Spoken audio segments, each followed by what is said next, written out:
In 1970, I ran for a position that was called Hangtown Hostess.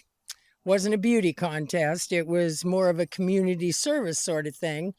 We had to sell something. Well, I didn't win, but I had a wonderful time. And I was fortunate to meet the ladies that put all of this together, and they really liked me. So they asked me if I'd like to be their representative on the Highway 50 Association wagon train that year. So they paid all of my expenses and sent me to Round Hill, Nevada, and put me on a wagon with a man by the name of Louie Cabrille to spend a week coming from Round Hill to Placerville. Old Louie was a teamster I rode with some years back. He was a little Portuguese whose hands were worn and cracked from drawing back an 8-up and rubbing down their tack. To drive 8 horses all at once is really quite a feat. He'd hold 8 reins in just 2 hands and never miss a beat.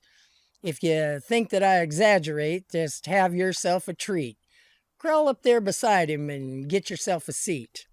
It ain't a ride for you old ladies or the faint of heart, and you'll know that he's a showman right from the very start. He'll stand up on that wagon and holler yee and ha.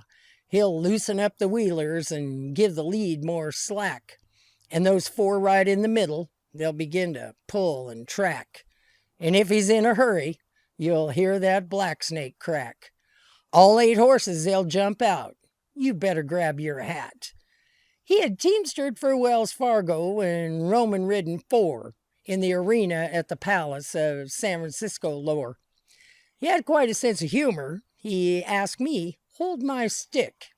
I'd never seen one like it. I rubbed it on my cheek. Old Lou, he started laughing.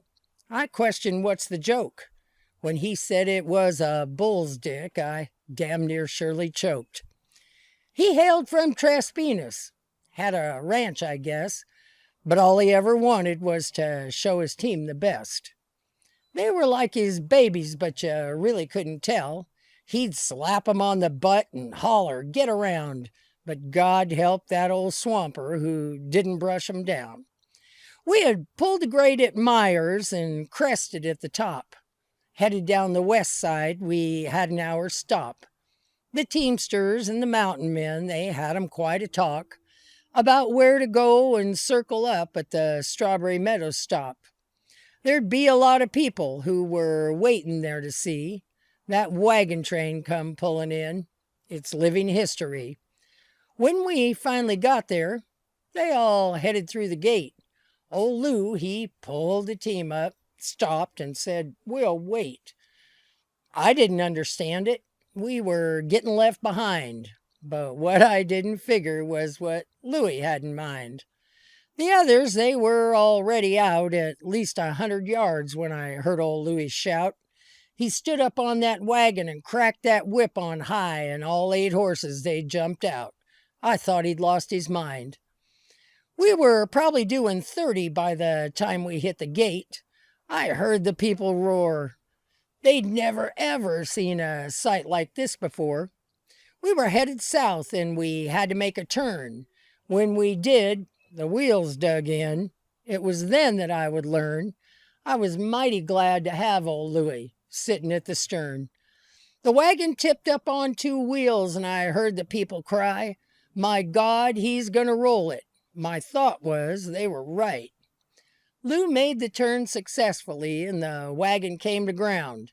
We had another 40 yards before we'd settle down. The ground out in the meadow was very surely rough, but old Lou was in his glory. He was showing them his stuff. When he finally pulled 'em up and the spectacle was over, I turned around to see the ground that we'd just passed over. I saw the people milling round. They were still in shock.